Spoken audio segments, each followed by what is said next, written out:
Hi, I'm Kelvin Bratcher, co-founder of Down South Beverage Company. Welcome to Still Moon Conversation. Today we're in the big city of Durham, North Carolina, my home place, a city that's rich in diversity, full of culture, full of progressive people. Love the city, but most importantly, it's got some of the best food and chicken and waffles on the East Coast. Today we're headed to Dame's Chicken and Waffles. Come join us.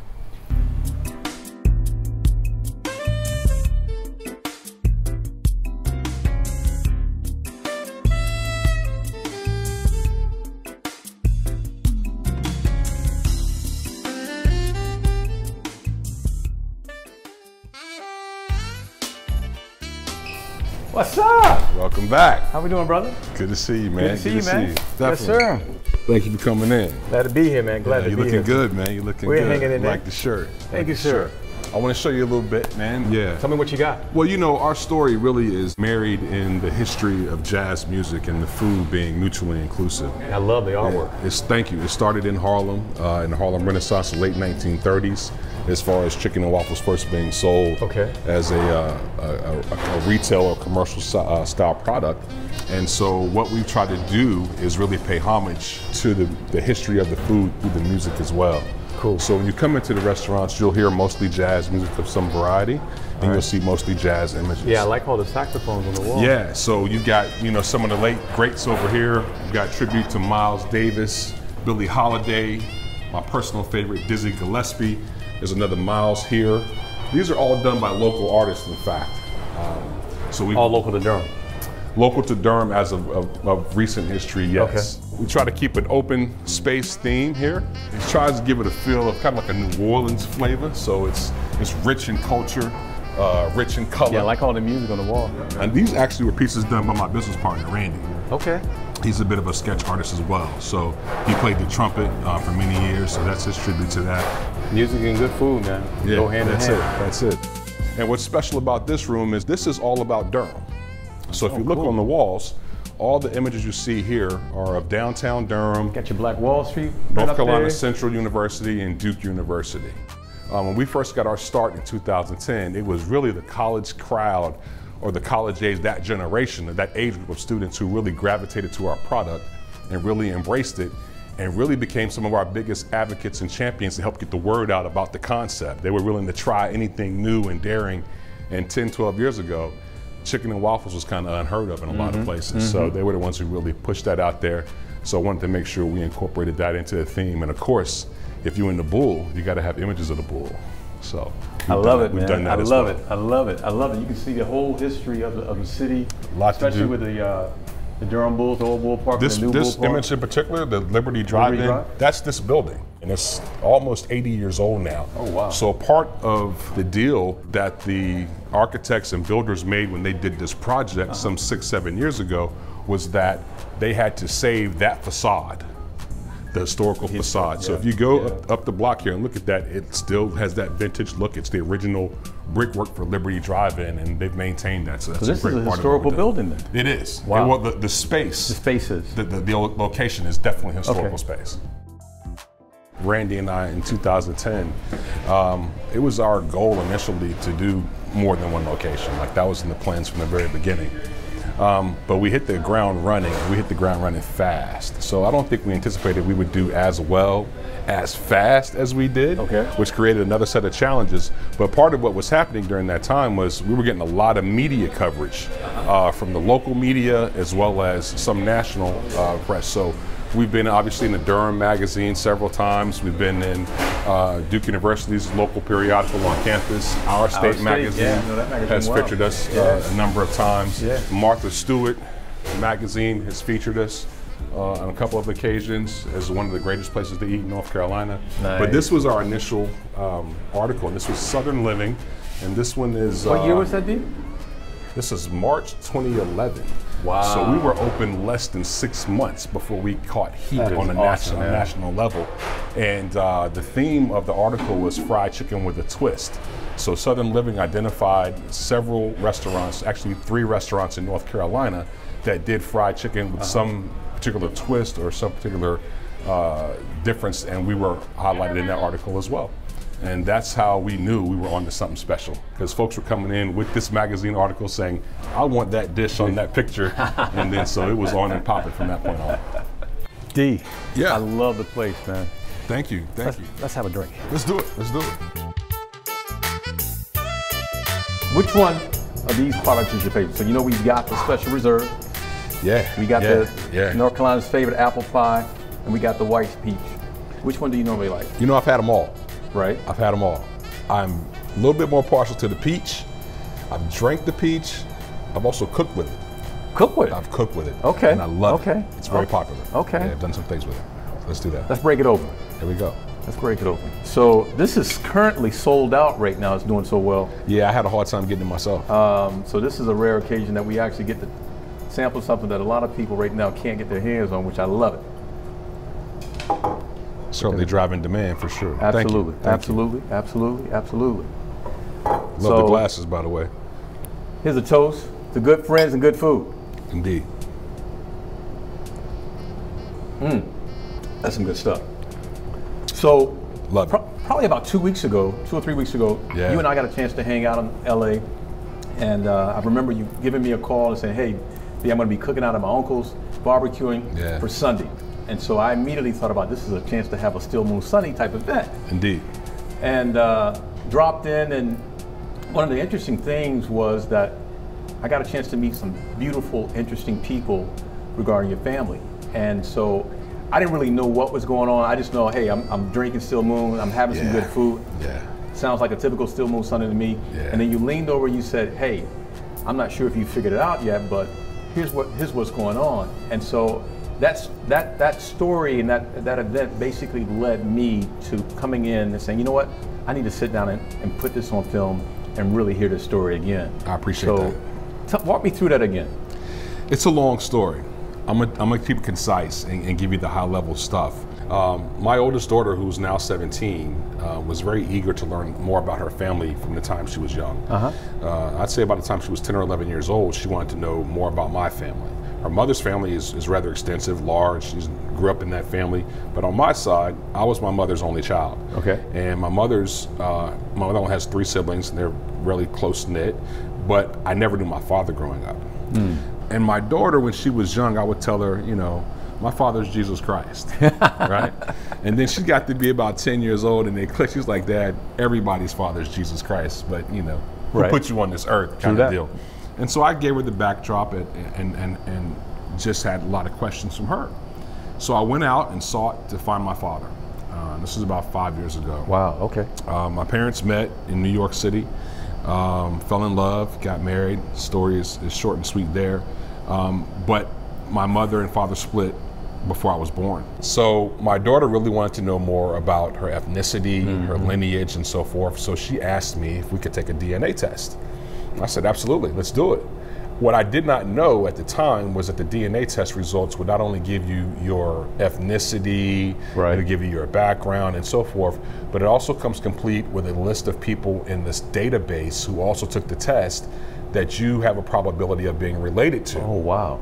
And not only being related to, but to what degree of confidence you're related to.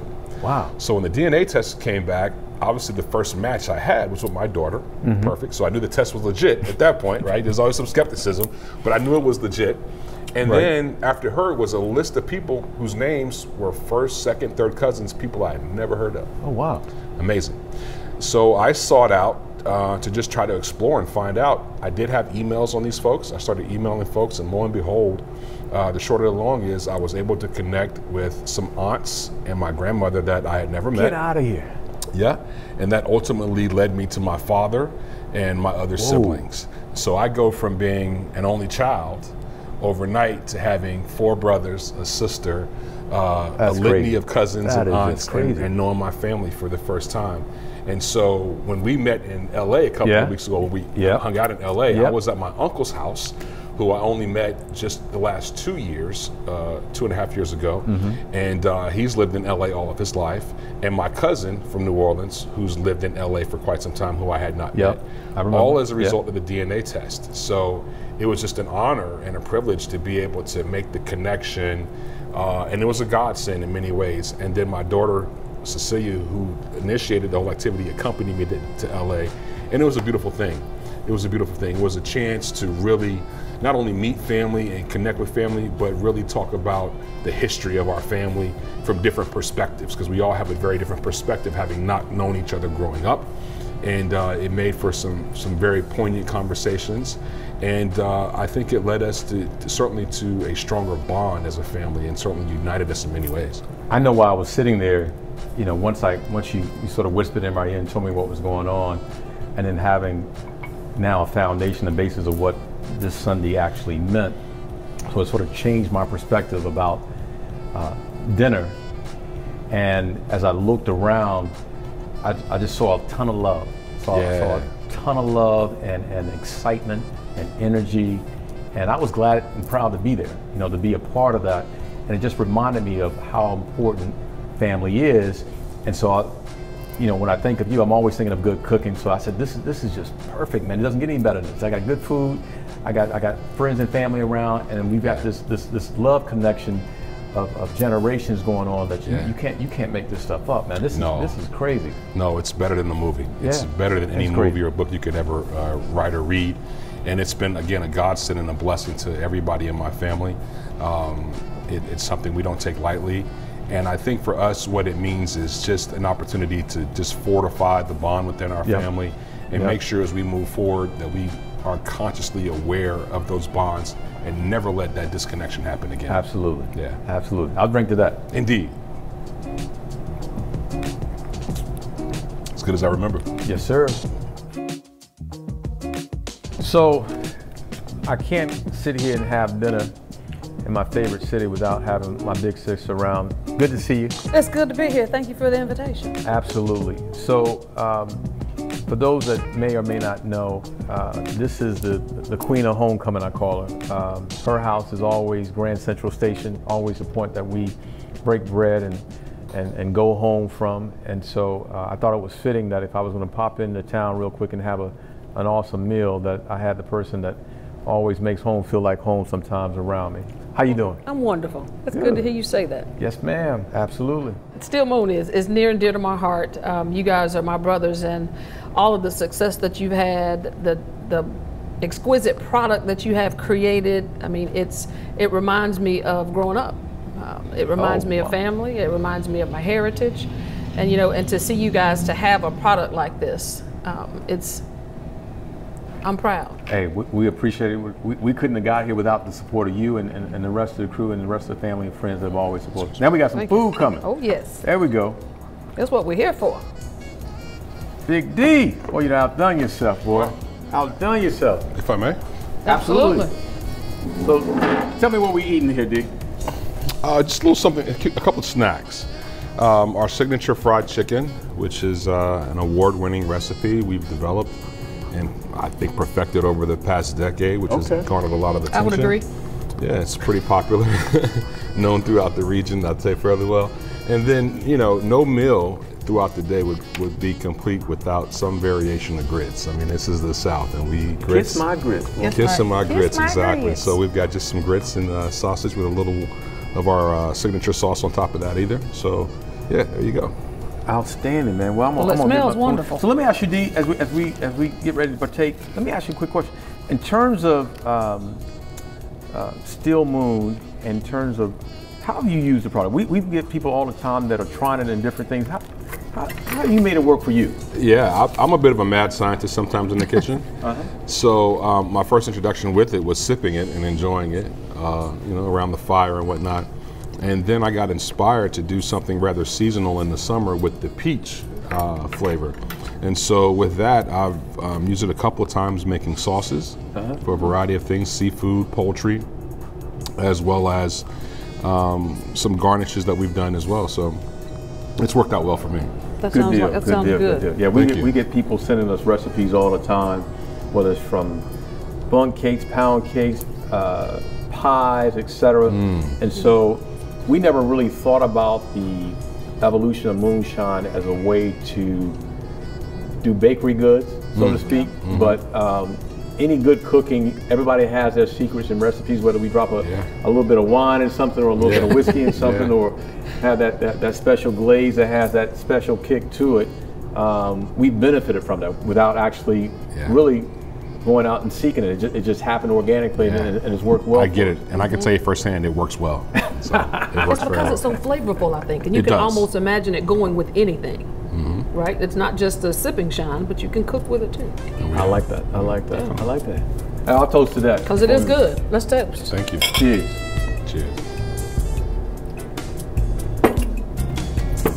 All right. Let's dig in. I'm gonna pull this apart here. So, what's next for Dane? We're still growing the brand. We're looking at new markets entry. We just opened a store in Chapel Hill this year, which is a new play for us in some ways. It's a what we call an express model. It's meant to be more carry-out friendly, more order online friendly. It's in a location that's a very transient, high visibility, high foot traffic location. So I think we'll do well there. If that model continues to grow and expand like we think it will, then that will be one of the models that we use going forward for franchise expansion as well. The full service model is great. That's how we started. It's fantastic. But as the market dynamics change and the dynamics change, we do want to be able to satisfy and service a market that has a much more fever-pitched perspective on how to get food. A lot of the folks nowadays, particularly the younger generation, I'd say 18 to 35 years old, if you call that younger, they tend to eat out more and cook less at home. So we want to be an option for them, but do it so that it's not, difficult to access the food and the product. Wow. Okay. That makes smart. That makes a lot of sense, right? It does. We'll see. Makes a lot of sense. I will tell you that when you came to California, I was in heaven, because as much as I love California, I'm not sure I always love California food. And so to always have some East Coast come West Coast was quite, that was a blessing. Thank you. So I enjoyed my Sunday dinner. Thank you. And I will tell you, it's good to be home. It is good to be home. Indeed. Absolutely. This is delicious. Thank you. I'm glad you enjoyed it. I always get the chicken and waffles when I come to Dame's, and the collard greens. It makes sense. I've never deviated, but this? Well, it's interesting. I will add. When we first started out in 2010, my goal was, for us to be the kings of chicken and waffle. And so our tactic was, for the first year and a half that we were open, to only sell chicken and waffles. We didn't do any other entrees. We didn't do anything outside the box. We wanted to frame ourselves as being the kings, if you will, of that particular genre of food, and it worked well for us. And then within a year and a half's time frame, we started to augment the menu by adding seafood entrees, other things to complement the menu, so that our regulars wouldn't get burned out on chicken and waffles, but to also show the repertoire and the expansion of culinary talent that we have in-house. And I think we've done that successfully, and we'll continue to do that. We'll always have chicken and waffles as a staple, but we'll evolve in other areas within the brand to satisfy other palates and other tastes. Good stuff. How many locations you guys have now? We have four. Proud father of four. Our most recent location, again, is Chapel Hill, which we opened this year. We're looking on the horizons. I think that there's some more opportunities, tremendous opportunities for us in North Carolina. We like the Charlotte region, obviously. It's the largest city in the state of North Carolina, provides a tremendous demand for us. I think that it would be negligent to not look at Fayetteville, where I grew up, as a tremendous market, not just because it's home, but because it's an amazing food town, because of the military base there. Likewise, we want to do something down east. I'm not exactly sure yet. We've looked at potentially Wilmington area, perhaps Jacksonville, North Carolina, so we'll figure it out in time. We like to make consistent, deliberate steps. I got it. And minimize the risk in what we're doing, and we've been, I think, reasonably successful thus far in that kind of always format. with a purpose, man. Always with a purpose. So one thing I've always loved about our culture is how we're able to come together, bringing different facets of who we are and how we connect through food and through homecoming. And one of the things that I was most excited about a few years ago when you joined us for homecoming, as Kelvin said, my house has always been the homecoming house, I right? know that for a fact, yes. And when I heard that Dane was coming to my house to bring food, I was like, we have arrived.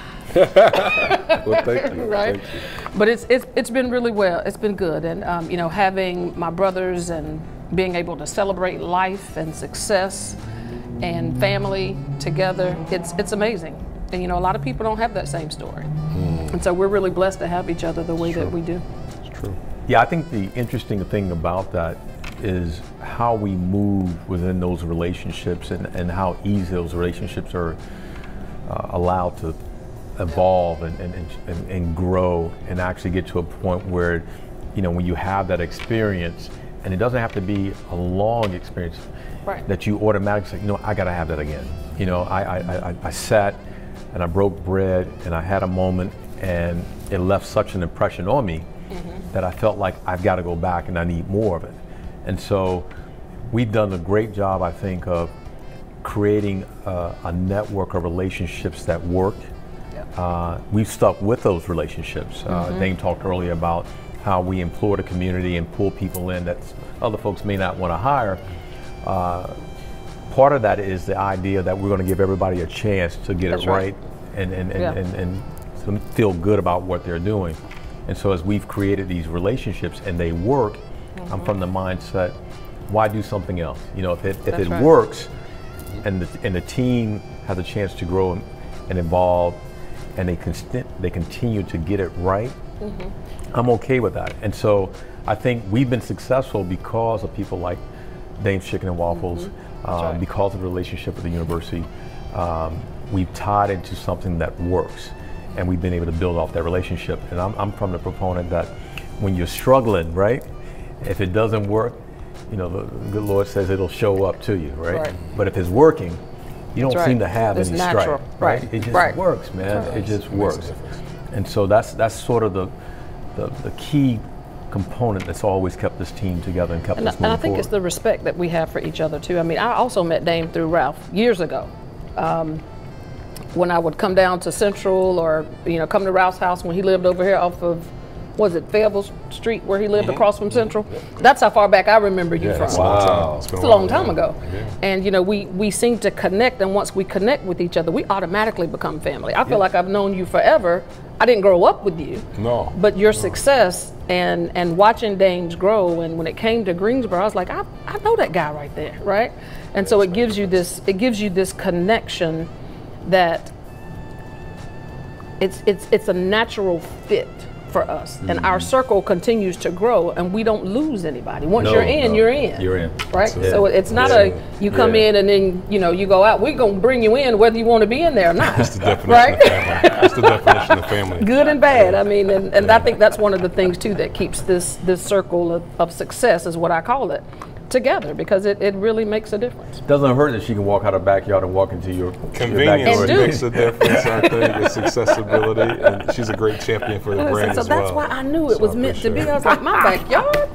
Yes, Dame. Yeah, that's good stuff. Good stuff. So D, I got to tell you, as always, you've done a masterful job. I'm glad that you allowed me to come into your house today. It's good to be home. I was thinking, I've been traveling so much the last few weeks, and you know, as much as I've been in different places, different spaces, different people, nothing feels like home other than home, man. It's just the way it is. And so I am glad to be back in Carolina. I'm glad to be here at Dame's Chicken and Waffles, enjoying my Still Moon Sunday with a glass of white peach and some really good friends. So happy to have you. Here's the Still Moon and the Dame's Chicken and Waffles. Likewise, thank you. Yeah, that's good. That's good.